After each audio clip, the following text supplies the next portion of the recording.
মঙ্গল গ্রহ সক্ষেত্রী হতে চলেছে আগামী 11ই মে। 11ই মে থেকে জুন মাসের 20 তারিখ পর্যন্ত মঙ্গল মেষ রাশিতেই অবস্থান করবেন এবং এই সময় প্রত্যেকটি রাশি, প্রত্যেকটি লগ্নের মানুষ তারা কিন্তু একটা আলাদাই এনার্জি ফিল করতে পারবেন। পরিশ্রম বাস্তবায়িত হবে। মিথুন রাশি বা লগ্নের মানুষরা এতদিন যে পরিশ্রম করছিলেন, এতদিন যে খাটাখাটুনি করছিলেন, তার একটা প্রপার রেজাল্ট সেটা এই সময় পাওয়া যাবে। একাদশে মঙ্গল আপনার চাকরি প্রাপ্তিকে নিশ্চিত করবে। একাদশে মঙ্গলের উপস্থিতি আপনার কর্মক্ষেত্রে শত্রুতাগুলিকে নিবারণ করতে সাহায্য করবে। একাদশে এই মঙ্গল আপনার দ্বিতীয় ভাবে দৃষ্টি দেবে এবং তার ফলে আপনার জীবনের ঘাত প্রতিঘাত সেগুলো থেকে আপনি মুক্তি পাবেন।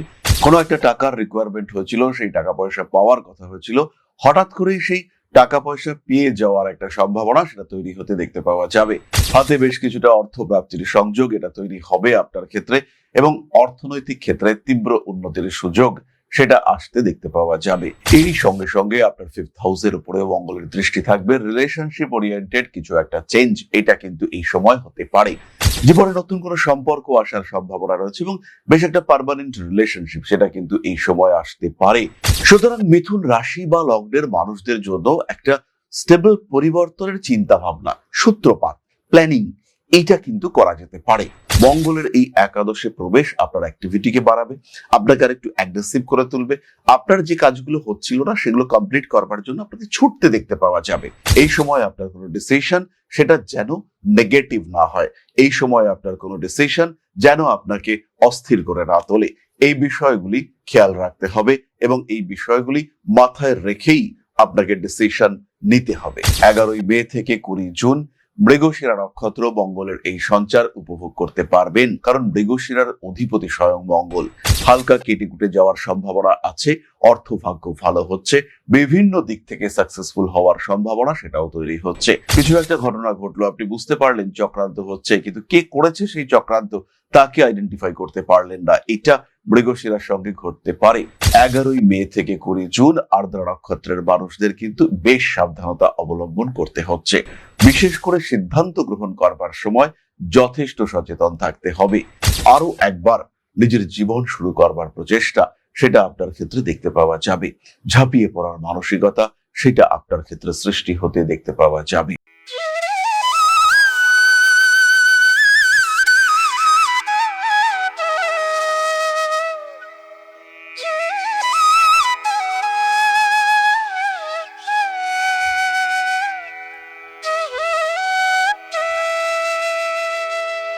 নমস্কার, ঋষিবাণী ইনস্টিটিউট অফ ভেদিক অ্যাস্ট্রোলজির পক্ষ থেকে স্বাগত জানাই আজকের জ্যোতিষ আলোচনায়। আমি শান্তনু আপনাদের সঙ্গে।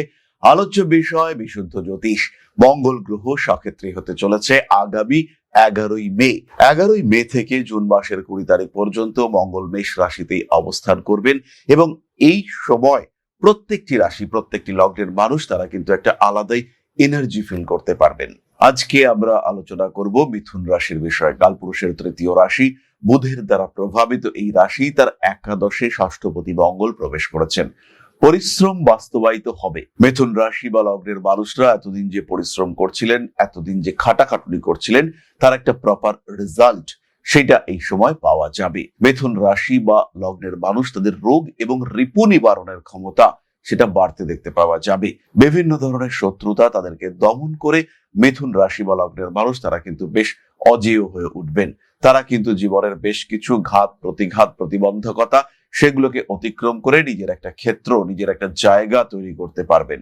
জমি বাড়ি মামলা ইত্যাদি সম্পর্কিত কিছু সমস্যা ইত্যাদি থেকে নিজেকে মুক্ত করতে পারবেন মিথুন রাশি বা লগ্নের মানুষরা। এই সময় কিছু অপারেশন বা রোগ থেকে মুক্তি পাওয়ার সংযোগ তৈরি হতে দেখতে পাওয়া যাবে। একাদশে মঙ্গল আপনার চাকরি প্রাপ্তিকে নিশ্চিত করবে। একাদশে মঙ্গলের উপস্থিতি আপনার কর্মক্ষেত্রে শত্রুতাগুলিকে নিবারণ করতে সাহায্য করবে। একাদশে এই মঙ্গল আপনার দ্বিতীয় ভাবে দৃষ্টি দেবে এবং তার ফলে আপনার জীবনের ঘাত প্রতিঘাত সেগুলো থেকে আপনি মুক্তি পাবেন। অবাঞ্ছিত আত্মীয়তা এগুলো কিন্তু কাটবে। বেশ কিছু মানুষ তারা আপনার জীবনে ছিলেন, তারা আপনাকে ইউজ করছিলেন, সেই সমস্ত মানুষদের থেকে মুক্তি পাওয়ার একটা সম্ভাবনা সেটা তৈরি হবে। মানসিক চাপ থেকে নিজেকে মুক্ত করতে পারবেন। কোনো একটা টাকার রিকোয়ারমেন্ট হয়েছিল, সেই টাকা পয়সা পাওয়ার কথা হয়েছিল, হঠাৎ করেই সেই টাকা পয়সা পেয়ে যাওয়ার একটা সম্ভাবনা সেটা তৈরি হতে দেখতে পাওয়া যাবে। হাতে বেশ কিছুটা অর্থ প্রাপ্তির সংযোগ এটা তৈরি হবে আপনার ক্ষেত্রে এবং অর্থনৈতিক ক্ষেত্রে তীব্র উন্নতির সুযোগ সেটা আসতে দেখতে পাওয়া যাবে। ফাইন্যান্সিয়াল ডেভেলপমেন্ট হবেই এবং প্রয়োজন অনুযায়ী অর্থের যোগান এটা কিন্তু আপনার ক্ষেত্রে দেখতে পাওয়া যাবে। এরই সঙ্গে সঙ্গে আপনার 5th হাউসের উপরে মঙ্গলের দৃষ্টি থাকবে। রিলেশনশিপ ওরিয়েন্টেড কিছু একটা চেঞ্জ এটা কিন্তু এই সময় হতে পারে। জীবনে নতুন কোনো সম্পর্ক আসার সম্ভাবনা রয়েছে এবং বেশ একটা পার্মানেন্ট রিলেশনশিপ সেটা কিন্তু এই সময় আসতে পারে। আর যদি সেটা আসে সেটা কিন্তু বিয়ে পর্যন্ত গড়াবে। 11ই জুন থেকে 20 এপ্রিল পর্যন্ত মিথুন রাশি বা লগ্নের মানুষদের ফিনান্সিয়াল এবং সোশ্যাল একটা ডেভেলপমেন্ট এটা আমরা দেখতে পাচ্ছি। পুরনো কোনো ক্ষত, পুরনো কোনো রোগ তার প্রাদুর্ভাবের সম্ভাবনা এটা কিন্তু এড়িয়ে যাওয়া যায় না। সুতরাং মিথুন রাশি বা লগ্নের মানুষদের জন্য একটা স্টেবল পরিবর্তনের চিন্তা ভাবনা, সূত্রপাত, প্ল্যানিং এটা কিন্তু করা যেতে পারে। এই সময় যে আপনার জন্য বিরাট ভালো তা কিন্তু কখনোই আমি বলবো না। মঙ্গলের এই একাদশে প্রবেশ আপনার অ্যাক্টিভিটিকে বাড়াবে, আপনাকে আর একটু অ্যাগ্রেসিভ করে তুলবে। আপনার যে কাজগুলো হচ্ছিল না সেগুলো কমপ্লিট করবার জন্য আপনাকে ছুটতে দেখতে পাওয়া যাবে। কিন্তু তার সঙ্গে সঙ্গেই মিথুন লগ্নের জন্য মঙ্গল কিন্তু খুব শুভ গ্রহ নয়, ফলে এটাও আপনাকে খেয়াল রাখতে হবে যে এই সময় আপনার সিদ্ধান্ত সেটা যেন যথেষ্ট পূর্ব পরিকল্পিত হয়। এই সময় আপনার কোনো ডিসিশন সেটা যেন নেগেটিভ না হয়। এই সময় আপনার কোনো ডিসিশন যেন আপনাকে অস্থির করে না তোলে। এই বিষয়গুলি খেয়াল রাখতে হবে এবং এই বিষয়গুলি মাথায় রেখেই আপনাকে ডিসিশন নিতে হবে। তাহলে এবার আমরা চলে আসবো নক্ষত্রের কথায়। তবে তার আগে বলি, যারা জ্যোতিষ শিখতে চাইছেন তাদের জন্য ঋষিবাণীতে স্বাগত জানাই। Rishibani institute of Vedic astrology পশ্চিমবঙ্গে বাংলা ভাষায় জ্যোতিষ শিক্ষার সর্বশ্রেষ্ঠ প্রতিষ্ঠান। এ বিষয়ে কোনো দ্বিমত নেই। তাই জ্যোতিষ শিখতে চাইলে আর প্রেডিক্টিভ অ্যাস্ট্রোলজি শিখতে চাইলে ঋষিবাণীর শেষ কথা। তাহলে এবার আমরা চলে আসি নক্ষত্রের কথায়। মিথুন রাশির প্রথম নক্ষত্র মৃগশীর্ষা। 11ই মে থেকে 20 জুন মৃগশিরা নক্ষত্র মঙ্গলের এই সঞ্চার উপভোগ করতে পারবেন, কারণ মৃগশিরার অধিপতি স্বয়ং মঙ্গল। হালকা কেটেকুটে যাওয়ার সম্ভাবনা আছে, অর্থভাগ্য ভালো হচ্ছে, বিভিন্ন দিক থেকে সাকসেসফুল হওয়ার সম্ভাবনা সেটাও তৈরি হচ্ছে। একটু অ্যাক্টিভ হতে হবে মৃগশিরা নক্ষত্রের মানুষদের। কর্মতৎপরতা বাড়বেই, নতুন চাকরি প্রাপ্তির সম্ভাবনা সেটাও বাড়ছে। দাম্পত্য বহির্ভূত করে সম্পর্কে যুক্ত হয়ে পড়তে পারেন এবং সেখান থেকে মানসিক তৃপ্তি লাভের একটা সম্ভাবনা সেটাও কিন্তু সৃষ্টি হতে পারে। মৃগশিরা নক্ষত্রের মানুষদের ক্ষেত্রে কিছু রেসপন্সিবিলিটি লেভেল সেটাও বাড়তে দেখতে পাওয়া যাবে। রাজনৈতিক সক্রিয়তা বাড়বে, গুপ্ত শত্রুতা আপনাকে কিছুটা ডিস্টার্ব করতে পারে। কিছু একটা ঘটনা ঘটলো, আপনি বুঝতে পারলেন চক্রান্ত হচ্ছে, কিন্তু কে করেছে সেই চক্রান্ত তাকে আইডেন্টিফাই করতে পারলেন না। এটা মৃগশিরার সঙ্গে ঘটতে পারে। অথবা বুঝতে পারলেন কে ঘটনাটা ঘটিয়েছে, কিন্তু তাকে কিছু বলা বা কোনো প্রমাণ সেটা আপনি খুঁজে পেলেন না। এরকম হলে তো অবশ্যই সাবধান থাকবেন মৃগশীর্ষা। আর তার আগে যদি সেই মানুষটিকে আইডেন্টিফাই করা যায় তাহলে তার থেকে পূর্ণ গোপনীয়তা এটা আপনাকে বজায় রাখতে হবে। পরবর্তী নক্ষত্র আর্দ্রা। 11ই মে থেকে 20 জুন আর্দ্রা নক্ষত্রের মানুষদের কিন্তু বেশ সাবধানতা অবলম্বন করতে হচ্ছে। বিশেষ করে সিদ্ধান্ত গ্রহণ করবার সময় যথেষ্ট সচেতন থাকতে হবে। কিছু হঠকারিতার সম্ভাবনা দেখতে পাওয়া যায়। হঠাৎ সিদ্ধান্ত বিপজ্জনক হতে পারে। মানবিকতা বোধ বাড়িয়ে তোলার চেষ্টা করতে হবে। রিলেশনশিপ, অ্যাটাচমেন্ট এই বিষয়গুলির ক্ষেত্রে ভীষণ ভীষণ সচেতন থাকতে হবে। প্রেমিক কিংবা প্রেমিকার সঙ্গে সম্পর্ক খারাপ হতে পারে। রিলেশনশিপ ইস্যু জীবনে জটিলতা সৃষ্টি করতে পারে। আইনি সমস্যা থেকে নিজেকে মুক্ত করতে পারবেন আর্দ্রা নক্ষত্রের মানুষরা। যে কোনো পুলিশের ঝামেলা সেটা কিন্তু আপনাকে টাচ করতে পারবে না। এই সময় বাড়ি পরিবর্তন, জমি জায়গা এই ধরনের কোনো বিষয়ে সিদ্ধান্ত গ্রহণ সেটা করা যেতে পারে। বাবা মা ভাই বোন এদের সঙ্গে সম্পর্কে কিছুটা ডিস্টারবেন্স তৈরি হওয়ার সম্ভাবনা রয়েছে। আবার মা হঠাৎ করে কিন্তু শারীরিক দিক থেকে একটু অসুস্থ হয়ে পড়তে পারেন। উচ্চশিক্ষার ক্ষেত্রে উন্নতি রয়েছে, যে কোনো টেকনিক্যাল ফিল্ড সেখানে আপনি সাকসেসফুল হতে পারছেন, এই বিষয়ে কোনো সংশয় থাকছে না। কোনো কোনো সময় রাজনৈতিক জটিলতা সৃষ্টি হতে পারে। ব্যবসায়িক ক্ষেত্রে আরো একটু সচেতন হওয়ার চেষ্টা আপনাকে করতে হবে। বড় কাজে হাত দিতে পারেন। বিভিন্ন ধরনের মানসিক অস্থিরতা থেকে নিজেকে মুক্ত করতে পারবেন।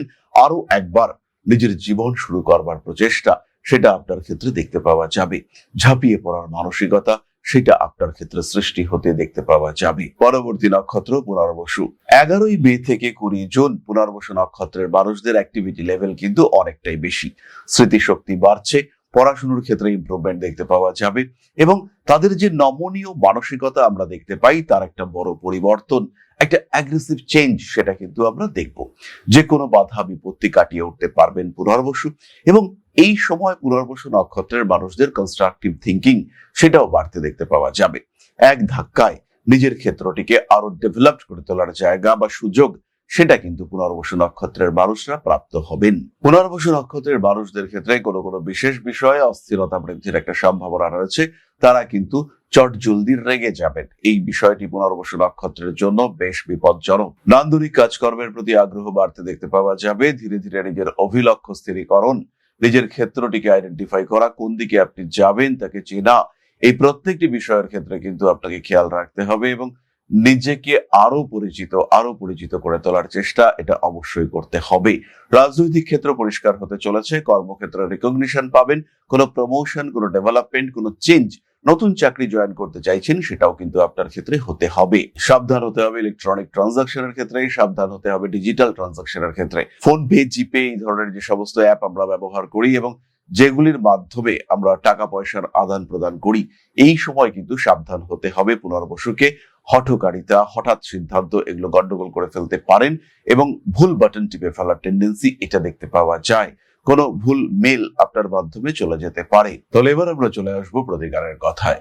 মিথুন রাশি বা লগ্নের মানুষরা বগলামুখী স্তম্ভন মন্ত্র পাঠ করতে পারেন। মঙ্গল আপনাদের একাদশে রয়েছে। এই স্তম্ভন মন্ত্র আপনাদের সাকসেস এনে দেবে, অর্থনৈতিক উন্নতির সুযোগ সেটা দেবে, বাড়িয়ে তুলবে সাফল্য। ফাটকা টাকা পয়সা এই সময় অবশ্যই পেতে পারেন। মা বগলামুখীর আরাধনা, হলুদ সুতো হাতে বাঁধার মানসিকতা, এগুলো অবশ্যই রাখা যেতে পারে। ব্যবসায়িক ক্ষেত্রে উন্নতির সম্ভাবনা অনেক বেশি। ধীরে ধীরে ধাপে ধাপে নিজের লক্ষ্যের দিকে এগিয়ে যাওয়ার চেষ্টা অবশ্যই আপনি করতে পারেন। ধারণ করতে পারেন রেড জাসপার এবং গ্রিন অ্যাভেঞ্চুরিন কম্বিনেশন। এর ফলে কিন্তু আপনার অর্থনৈতিক উন্নতি এবং মানসিক শ্রীবৃদ্ধি এটাও হতে দেখতে পাওয়া যাবে। ধীরে ধীরে নিজের লক্ষ্যকে আরো পরিষ্কার করে তোলার সংযোগ আপনার সামনে তৈরি হতে দেখতে পাওয়া যাবে। লড়তে পারবেন আপনি, জিততে পারবেন আপনি, নিশ্চিন্ত থাকা যায়। মঙ্গল কিন্তু আপনার সামনে নতুন সুযোগের দ্বার উন্মুক্ত করে দিচ্ছে। এবার আমরা চলে আসবো আলোচনার পরবর্তী পর্যায়ে, অর্থাৎ আপনাদের প্রশ্নে জ্যোতিষের উত্তর। তবে তার আগে একটি ছোট্ট বিষয় আপনাদের সঙ্গে শেয়ার করব। জ্যোতিষ শেখাটা এতটাও কঠিন নয়। আপনি যদি মনে করেন জ্যোতিষ শিখবেন, তাহলে ঋষিবাণী রয়েছে আপনার পাশে। জ্যোতিষ শিক্ষার জন্য যেটা দরকার, একটা সিস্টেমেটিক সিলেবাস, একটা proper curriculum, best faculty structure এবং তার সঙ্গে সঙ্গে প্রপার এডুকেশন সিস্টেম। এর সাথে সাথে স্টাডি মেটেরিয়াল, নোটস, এগুলো তো রয়েছে। আর যদি জ্যোতিষ আপনার শেখার বিষয় হয়, তাহলে শিক্ষার সর্বশ্রেষ্ঠ ক্ষেত্র হলো ঋষিবাণী। বাংলা ভাষায় জ্যোতিষ শিক্ষার ক্ষেত্রে একটাই নাম, সেটা হলো Rishibani institute of Vedic astrology. জ্যোতিষ শিখতে চাইলে, জ্যোতিষকে ভালোবাসতে চাইলে ঋষিবাণী এবং শুধুই ঋষিবাণী। আর যখন শিক্ষক আপনাকে পাশে বসিয়ে হাতে কলমে জ্যোতিষের প্রত্যেকটা সূত্র ব্যাখ্যা করবেন, জীবনে তার প্রয়োগ শেখাবেন, তখন জ্যোতিষের মাত্রা তো আলাদাই হয়ে উঠবে। এই হাতে কলমে জ্যোতিষ শিখতে সম্পূর্ণ অফলাইনে এই গুরুমুখী বিদ্যাকে রপ্ত করতে চাইলে সংযুক্ত হন ঋষিবাণী ইনস্টিটিউট অফ ভেদিক অ্যাস্ট্রোলজির সঙ্গে। দমদম ক্যান্টনমেন্টে আদিশক্তি পীঠে এক সম্পূর্ণ আধ্যাত্মিক পরিবেশে জ্যোতিষ শিক্ষার ব্যবস্থা। যারা জ্যোতিষকে ভালোবাসেন, যারা জ্যোতিষকে একটু শিখতে চান, যারা জ্যোতিষ সম্পর্কে প্রকৃত জ্ঞান অর্জন করতে চান, সেই সমস্ত প্রত্যেকটি মানুষের শেষ ঠিকানা হলো Rishibani institute of Vedic astrology. জ্যোতিষকে একটা আলাদা মাত্রায় নিয়ে গিয়ে এই শাস্ত্রকে আপনার জন্য গ্রহণযোগ্য করে তুলতে আমরা রয়েছি আপনার সাথে।